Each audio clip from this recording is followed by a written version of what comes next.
Specially अगर आप जब गवर्नेंस सोशल इश्यूज के आंसर लिखते हैं या फिर जब कल को आप इंटरव्यू के अंदर जाएंगे, these philosophical ideas can be very useful. ये बेसिकली एक ऐसा स्कूल है जो कि नियति और एब्सोल्यूट डिटर्मिनिज्म के ऊपर बेस्ड है, अकॉर्डिंग टू विच ये माना जाता है कि आपके हाथ में कुछ भी नहीं है, that you have no free will of your own. वो कहते हैं कि अगर आप कुछ अच्छा काम कर रहे हैं, कुछ बुरा काम कर रहे हैं, तो इससे कुछ भी कर्मा का रिलेटेड नहीं है। ऐसा नहीं है कि इस जन्म में आपने कुछ बहुत अच्छा काम किया so the result will be waiting in the next life. वो कहते हैं you are not aware about this. इनके हिसाब से matter is the only reality, कि जो दिख रहा है कि in case I am there, मैं दिख रहा हूँ तो मैं सच हूँ। जो हमें नहीं दिख रहा, विच कैन नॉट बी कॉम्प्रिहेंडेड, ना ही हमें उसके ऊपर ध्यान देना चाहिए और ना ही उसके ऊपर टाइम्स डिवोट करना चाहिए। Hello everyone, I am Kanwal and today we are going to complete a very important series that is heterodox sects of Indian philosophy.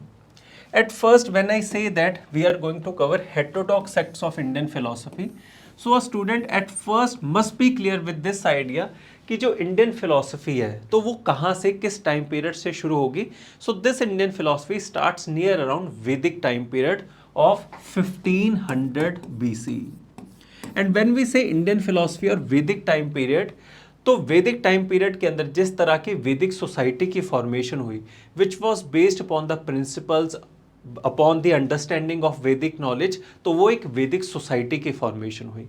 But when we move ahead from this time period and reach the time period of 600 BC, that is the time period of Janpadas and Mahajanpadas. So that is also the time period of second urbanization of India. So there is economic progress और इस वजह से political, societal हर चीज़ में आपको एक difference देखने को मिलेगा, change देखने को मिलेगा। And therefore this time period is also called as the rise of heterodox sects or heterodox philosophies in India. Over here the word heterodox is in variance to the word orthodox, जहाँ पर orthodox refers to the old ideas, old cultural ideas which were there during Vedic age. कि जो sects या जो schools या जो philosophies वैदिक authority से, वैदिक नॉलेज से, ऑर्थोडॉक्स पुराने आइडिया से चेंज हुई और जिन्होंने एक नए तरह के समाज की फॉर्मेशन की बात की, एक नया ऑल्टरनेटिव दिया लोगों को। So those were called as heterodox schools of Indian philosophy. Because अगर हम ऑर्थोडॉक्स स्कूल की बात करें, फॉर देम जो हमारा वैदिक नॉलेज है, वैदिक आइडिया है, that is the supreme authority. जो 6 ऑर्थोडॉक्स फिलोसफीज निकलेंगी, which we are going to cover in the next lecture, Sankhya, yoga, न्याय, विशाशिका, वेदांता, उत्तर मीमांसा, ये जो सब स्कूल्स हैं, these are called as orthodox philosophies of India because they consider Vedas as their prime authority. तो वो ऑर्थोडॉक्स के अंदर चले जाएंगे। And all those schools which do not consider Vedas as their prime authority और अपने तरह के एक नए दुनिया की फॉर्मेशन की बात करते हैं, that is called as heterodox schools. Under this हम in total 62 to 63 heterodox sects की बात करते हैं, for which we have evidences around 600 BC कि इतने वहाँ पे इस टाइम पीरियड के दौरान फिलोसफीज या फिर स्कूल्स हुआ करते थे। But only 4 have survive till this date, कि हमें 4 के बारे में अंदाजा है। The 4 of them are Buddhism, Jainism, Ajivika and Charvaka. Buddhism, Jainism हमने ऑलरेडी कवर कर चुके हैं और वो डिटेल में इसलिए कवर किया because they are one of the prominent religions of India. But बाकी जो 2 हैं, आजीविका और Charvaka, they are not as such a religion of India as of today. वो बहुत पहले डाई डाउन हो चुके थे। इन केस हम जैसे चार्वक्स की बात करें, so the last references of Charvaka philosophy या फिर Charvaka as a religion of India, that can be seen from 11th और 12th सेंचुरी CE। अब ऐसा नहीं है कि बहुत हजारों साल पहले था, it was only before to this date, कि 1000 साल पहले अगर हम बात करें, वी हैव रेफरेंसेस कि चार्वक लोग रहा करते थे, वो फॉलोड द चार्वक फिलोसफी। तो ये सब कुछ भी आपके लिए जानना, आपके लिए सीखना बहुत ज़रूरी है। एंड अलॉन्ग विद दैट ये जो नए स्कूल्स हैं वो भी आपके लिए जानने इसलिए ज़रूरी है because they can be useful in your essay, ethics and specially अगर आप जब गवर्नेंस सोशल इश्यूज़ के आंसर लिखते हैं या फिर जब कल को आप इंटरव्यू के अंदर जाएंगे, these philosophical ideas can be very useful. And अगर आप एसेस की बात करें तो ऐसे में तो आपको आधा जो पूरा पेपर है वो फिलोसॉफिकल एसेस का ही देखने को मिलता है। So through these ideas you understand, you learn कि किस तरह से अपनी चीज़ों को एक्सप्रेस किया जाता है and what type of diversity was there अगर हम इंडियन फिलोसफी की बात करें। So we have already covered Buddhism and Jainism, तो उसको अभी हम कवर नहीं कर रहे. We are going to deal with the Ajivikas and Charvaka. I hope that this is clear to everyone. Apart from that, all of these notes, handwritten and type notes, can be downloaded from the Telegram channel UPSC with Kawal Baweja. Okay, so now moving forward, अगर हम सबसे पहले आजीविकास की बात करें, Ajivika, Charvaka, Buddhism, Jainism, first of all they are all in the same time period. अगर हम यहाँ पे इन सबके फाउंडर्स की भी बात करें, मोस्ट ऑफ द टाइम वो भी आपको सारे कंटेम्प्रेरी ही देखने को मिलेंगे. फर्स्ट ऑफ ऑल, अगर हम इन सारे धर्मों की बात करें, स्पेशली आजीविका एंड चार्वाक की, so the most basic thing that you should remember is that we do not have any of the written scriptures of these religions. हमारे पास इनके कोई भी रिटन एविडेंसेस नहीं है, although we are aware about the fact that these religions और these philosophies had a written text of their own. उनके अपने रिटन स्क्रिप्चर्स थे, but we have lost them very early. और इनके जितने भी रेफरेंसेज हैं, they can be found in the Buddhist scriptures और जैना लिटरेरी स्क्रिप्ट्स, जो कि उस जमाने में या फिर उसके बाद लिखे गए, where this Buddhist and Jaina monks have gave a reference to the Ajivikas. तो ये हो सकता है कि ये जो शब्द है Ajivikas, in many places it is written that कि ये इनको डेरोगेटरी वर्ड दिया गया था, आजीविका और लाइफलेस बींग्स, इस तरह से डिनोट करने की कोशिश की गई है, एज अपोज टू जीवा which is a living being. Because ये जिस तरह की मान्यता रखते थे, ये इनका जिस तरह का थॉट प्रोसेस था, बिलीफ सिस्टम था, that was very contrary and contradictory to the other belief system. जैसे हम बुद्धिज्म की बात करें, so it believes in a primary deity, कि गौतम बुद्ध है वो भगवान है. जैनिज्म की बात करें, वो 23 भगवान 24 भगवान में मान रहे हैं. हिंदुज्म की बात करें, so they believe in something. But over here Ajivikas do not believe in anything. ये बेसिकली एक ऐसा स्कूल है जो कि नियति और एब्सोल्यूट डिटर्मिनिज्म के ऊपर बेस्ड है, विच अकॉर्डिंग टू विच ये माना जाता है कि आपके हाथ में कुछ भी नहीं है, that you have no free will of your own. जो भी आपके साथ होगा, every action, every reaction, every output, every back end thing, वो सब कुछ ही पहले से प्री डिटरमाइंड है. Like in case I am speaking this words, जो भी मैं यहाँ पर बोलूँगा, जो भी यहाँ पर मैं ड्रॉ करूँगा, it is again pre determined, और उसमें मेरी कोई भी फ्री विल नहीं है, मेरा कोई भी फ्री एक्शन नहीं है. तो ये completely different form of school है. And when I say that this school believes in the fact that there is no reliable action that a human can make out of his own, since he does not have any of the control over his efforts. तो ये अगर ये कहते हैं कि हम absolute determinism में मानते हैं, नियति में मानते हैं, फेट में मानते हैं, किस्मत में मानते हैं, और किस्मत पहले से ही लिखी जा चुकी है, it means this school does not believe in the karma, कि आप कर्म करिए ना करिए, it does not have any result और it does not have any meaning, क्योंकि वो पहले से ही प्री डिसाइडेड है. In case I will commit something wrong, then also it is pre decided. In case I am doing something very good, वो भी pre decided ही था, and इसमें मेरी कोई भी फ्री विल नहीं है. And therefore Karma is not a important thing under this philosophy, क्योंकि उसका कोई कंसेप्ट ही नहीं आएगा. तो बाकी जितने भी स्कूल्स हैं which had karma as a very integral part of their philosophy, तो ये उनके एडवर्सरीज थे. तो जब मैं आपको ये कहता हूं that all the references, all the information that we have about the schools can be found in the adversary religions, जो उस टाइम पीरियड पे थे, जो एक दूसरे के साथ कंपीट कर रहे हैं. And since we do understand that कि जब हम अपने एडवर्सरीज के बारे में लिखते हैं, we tend to mellow down the things, हम उसको बहुत कम करके लिखेंगे. दिस इज द रीजन कि शायद हम इनके बारे में कभी भी डिटेल में ना जान सकें. And it is only through the commentaries and जो भी हमें रिटन एविडेंसेस मिले इन अदर रिलीजन स्क्रिप्चर्स, वो हमें सीखने को मिलते हैं. So what is the core belief of these Ajivikas, that they believe in नियति और absolute determinism. Central idea that everything is pre determined. बहुत सिंपल सा कंसेप्ट है. No free will, human effort and moral actions have no impact on life events. वो कहते कि अगर आप कुछ अच्छा काम कर रहे हैं, कुछ बुरा काम कर रहे हैं, तो इससे कुछ भी कर्मा का रिलेटेड नहीं है. ऐसा नहीं है कि इस जन्म में आपने कुछ बहुत अच्छा काम किया, so the result will be waiting in the next life. वो कहते you are not aware about this, and इसी वजह से आप कुछ भी करिए, सिंस उसके मॉरल एक्शंस उसके साथ एसोसिएटेड नहीं है, कर्मा आपका नेक्स्ट लाइफ में कैरी फॉरवर्ड नहीं हो रहा, so you need not worry about it.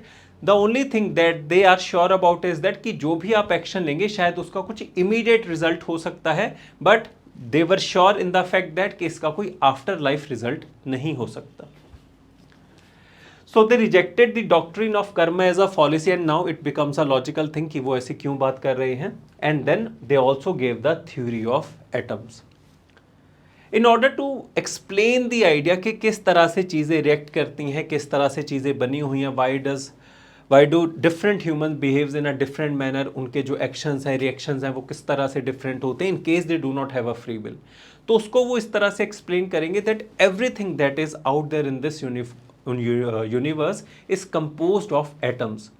So it is said that this atomic theory which was propounded by these Ajivikas is probably one of the oldest atomic theory that was given by any of the philosophies out there. इनके अंदर जो atomic theory है although is not that elaborate, उतनी perfect नहीं है, but इन्हीं से copy करके आप विद द टाइम देखेंगे जो आगे चल के विशाशिका स्कूल हम पढ़ेंगे in orthodox schools of Indian philosophy, they seem to be coping it, they seem to be having the same idea. तो इस टाइम पीरियड से हमें ये समझ में आता है कि एटॉमिक थ्योरी के बारे में हमने सीख लिया था.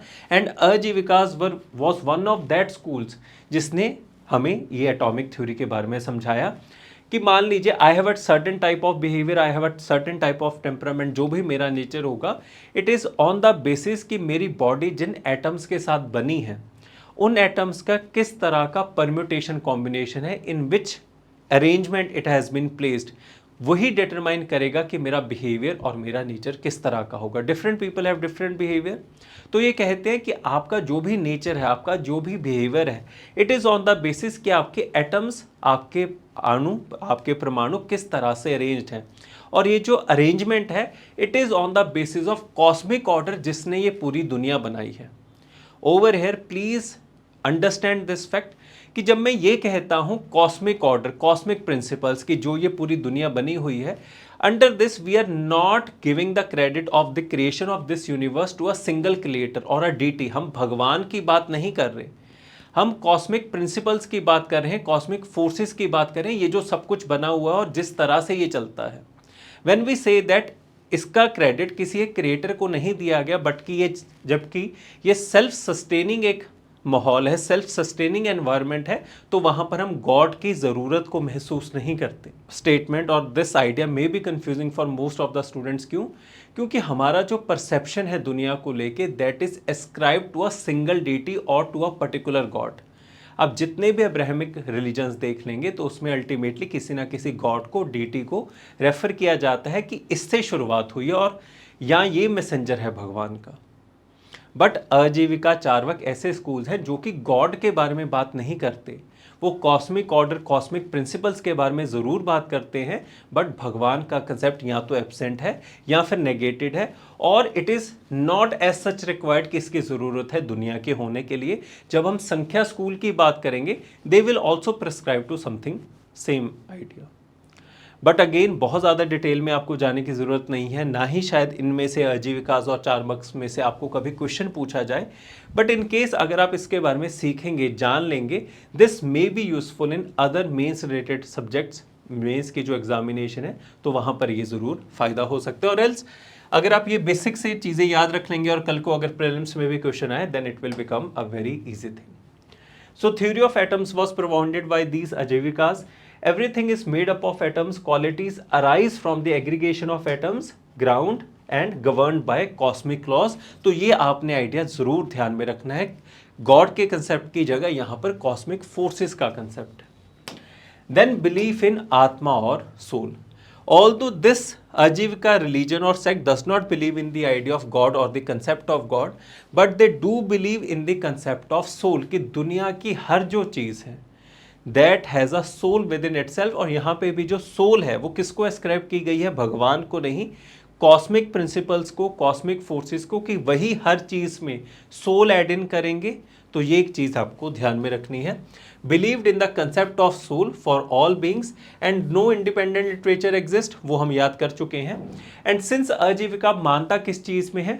इस चीज़ में मानता है that everything is pre determined, कि आपका कर्मा उसके साथ कुछ एसोसिएटेड नहीं है, आपके मॉरल एक्शंस उसके साथ एसोसिएटेड नहीं है, गुड बैड एथिक्स इस तरह की चीज़ें नहीं एग्जिस्ट करती. तो ये जो पूरा स्कूल है, ये जो पूरा रिलीजन है, वो किस तरह के लोगों को अट्रैक्ट करेगा? मोस्टली उस तरह के लोगों को वो are who have not been able to find their place in the society. Along with that, उन लोगों को जिनको अपने रिजल्ट से बहुत ज़्यादा चिंता है, let's take the example of warriors. मान लीजिए they engage in a bloodshed, they kill the people, तो उनको रिमोर्स होता होगा that we have killed so many people, we are something of a bad person. तो जब उनको इस तरह का व्यू पॉइंट दिया गया, इस तरह की विचारधारा दी गई that in case you have killed someone, so that was pre determined, that it was not in your hands कि आपने किसी का कत्ल किया है, that you have murdered someone, but since it was pre ordained, it was pre determined, तो आपको कोई भी दुख मनाने की जरूरत नहीं है. एंड क्योंकि मॉरल एक्शंस भी नहीं है, so your Karma would not be carried forward, कि आपका बैड कर्मा आपके साथ एसोसिएट नहीं होगा. सो इन केस हम इंडस्ट्रियलिस्ट वॉरियर्स की बात करें, मर्केंटाइल क्लास की बात करें, तो वो इसके प्रति काफ़ी ज़्यादा अट्रैक्टेड होंगे. अलॉन्ग विद दैट, अगर हम उस ज़माने के लोअर कास्ट की बात करें, जो इस ब्राह्मणिकल फोर फोल्ड वर्ना सोसाइटी के बाहर रखे जाते थे जिन लोगों को, जैसे हम दासास दस्यूस की बात करें, those were also some of the people who were attracted to this Ajivika religion. तो अगर हम ओवरऑल आजीविकास की बात करें, आई होप आपको बेसिक आइडिया समझ में आया होगा. अलॉन्ग विद दैट, जो आपको प्रीलिम्स पॉइंट ऑफ व्यू से चीज़ें याद में रखनी है, so the founder's name is Makkhali Ghoshala and he was a contemporary of Buddha and Mahavira, and it is said that Makkhali Ghoshala was a disciple of Mahavira. काफ़ी जगह महावीरा को as a disciple of Makkhali Ghoshala लिखा गया है, बुद्धा को as a disciple of Makkhali Ghoshala लिखा गया है, पर हम उस तरह की डिटेल में, उस तरह के डेप्थ में नहीं जाएंगे because it is not required for UPSC. But overall आपको सिर्फ आइडिया ध्यान में रखना है. Then you may be aware about the Bindusara, वो वॉज अशोक्स फादर, कि उन्होंने आजीविका सेक्ट को ज्वाइन किया था. And it was in remembrance of his father only, कि अशोक ने केव्स को बनवाया था, and those caves are called as Barabar caves in Bihar, कि उसमें जो बहुत सारी केव्स हैं जो कि इस आजीविका सेक्ट को समर्पित हैं, that they have been given to Ajivika sect by Ashoka. तो प्लीज़ इस दो फैक्ट्स को भी ध्यान में रखना है. बट ओवरऑल आई होप कि ये जो पूरा आजीविका सेक्ट और उसके जितने भी इंपॉर्टेंट पॉइंट्स हैं that I have mentioned over here, सिर्फ आपको इतने ही ध्यान में रखने हैं. नथिंग हैज़ बिन मिस्ड, कोई भी ऐसा पॉइंट नहीं है शायद जिसमें से क्वेश्चन पूछा जाए. एंड अगेन ये हमने कॉम्प्रिहेंसिव भी बनाने की कोशिश की है, so you can download it from the Telegram channel. Now the next school is called as Charvak school, which is also called as a materialistic school, which will originate near around 600 BC.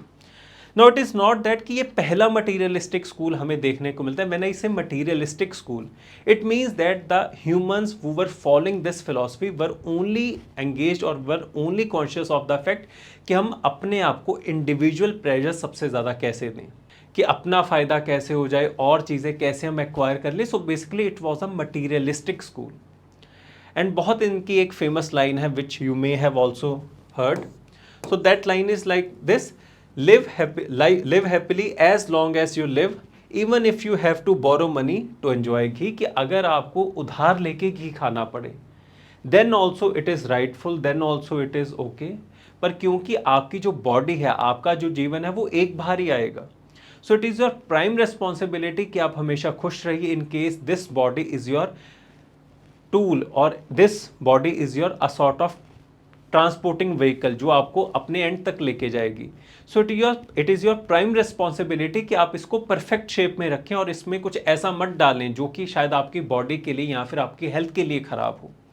तो वो कहते कि अगर आपको घी उधार लेके भी खाना पड़े then also it is okay to do so, क्योंकि आपका जीवन एक बार ही आएगा. And you are not aware about karma, you are not aware about the pre life and afterlife. तो ये भी उसी तरह का स्कूल है जो कि बहुत सारे सुपर नेचुरल चीज़ों में नहीं मानेगा. कर्मा, एथिक्स, मोरालिटी, इस तरह की चीज़ें यहाँ पर नहीं है.